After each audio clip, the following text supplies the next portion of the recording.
محبت تو وہ کرے جسے محبت کی سمجھ ہے بھائی. محبت کرنا ہمارے بس کی بات ہی نہیں ہے. میں کیا کسی سے محبت کروں گا اور تم کسی سے کیا محبت کرو گے. ہاں دعوے کر سکتا ہوں, تم بھی کر سکتے ہو, ماہر ہو. باتیں وہ تو میں بھی اچھی کر سکتا ہوں, تم بھی اچھی کر سکتے ہو. باتیں کر لیں گے. قسمیں وعدوں سے کسی کو یقین دلانا, اس میں تو آج کل کی دنیا بڑی ایکسپرٹ ہے. چلی یہ سب کچھ رہا ہے. تو جہاں احسان نہیں ہوتا وہاں محبت کے جذبے نہیں ہوتے بھائی.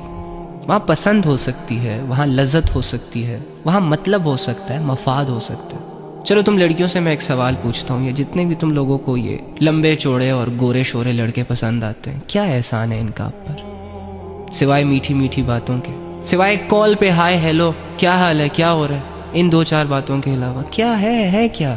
بیمار ہوتی ہو ہسپتال تمہیں ماں باپ لے کے جاتے ہیں, بہن بھائی لے کے جاتے ہیں. اب لے کے جانا, پیسے خرچ کرنا, ڈاکٹروں سے بات کرنا, میڈیسن لانا, یہ احسان نہیں ہے. ہاں اس کنڈیشن میں اگر تمہیں ایک جانو مانو کا ٹیکس آ جائے نا, ہیلو ہاؤ آر یو, مجھے پتہ چلا تمہاری طبیعت بڑی خراب ہے, کیسی ہو اب؟ اوہ یو آر سو سویٹ, تمہیں کتنی میری پرواہ ہے.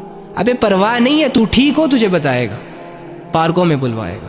اس لیے یہ سب کر رہا ہے. پرواہ جن کو ہے نا وہ آگے ہیں تیرے ساتھ ہاسپٹلز تک, وہ در بدر پھر رہے ہیں, کوئی میڈیسن کے پیچھے, تو کوئی ڈاکٹر کو بلا رہا ہے, تو کوئی کسے بلا رہا ہے. لیکن وہی بات, سبھی مبتلا ہے محبت میں مگر کسی کو کسی سے محبت نہیں.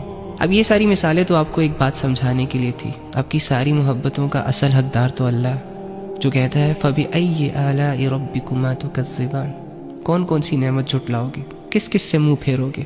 وہ ہے ہی اتنی کہ جھٹلاتے جھٹلاتے زندگیاں ختم ہو جائیں گی. قدم قدم پہ تمہیں اس کی نعمتوں کی ضرورت ہوگی. یہ آنکھوں کا جھپکنا بھی اللہ کی ایک نعمت ہے. اپنے دل کے جذبات کو الفاظ بنا کے منہ اور زبان کی مدد سے لوگوں کے سامنے رکھنا بھی اللہ کی نعمت ہے. کیا کیا جھٹلاؤ گے, کہاں کہاں پر یہ کہو گے کہ نہیں یہ اللہ نے نہیں کیا, یہ میں نے کیا, یہ لوگوں نے کیا, یہ اس نے کیا. کہاں کہاں پر اللہ کی نعمتوں سے منہ موڑو گے. اور پھر رسول اللہ صلی اللہ علیہ وآلہ وسلم جنہوں نے آپ کے لیے دعائیں کی, اور دعائیں یہ نہیں کہ جن دعاؤں سے صرف دنیا میں ہی فائدہ حاصل ہو, بلکہ ایک دور اندیشی والی دعائیں کہ اللہ دنیا میں بھی ان پر رحمتیں برکتیں نازل فرما, ان کی مغفرتیں کرتا جا, اور مرنے کے بعد بھی ان کو ذلیل نہ کرنا. اتنا اچھا کون سوچ سکتا ہے آپ کا؟ تمہاری لائف میں کوئی ایسا دوست ہے جس نے دل کی گہرائیوں سے تمہاری آخرت کے لیے دعا کی ہو؟ بہت کم.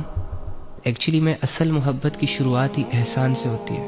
جس نے بھی آپ پر کوئی بڑا احسان کیا, مدد کی, وہاں ساتھ دیا جہاں لوگ آپ کا ساتھ دینے سے ڈر رہے تھے یا نہیں دے رہے تھے یا پیچھے ہو رہے تھے, ہو جاتی ہے محبت. تو کتنا بڑا احسان ہے کہ پیغمبر نے تمہیں اپنی دعاؤں میں یاد رکھا. تو کیا اب ہم اپنی محبت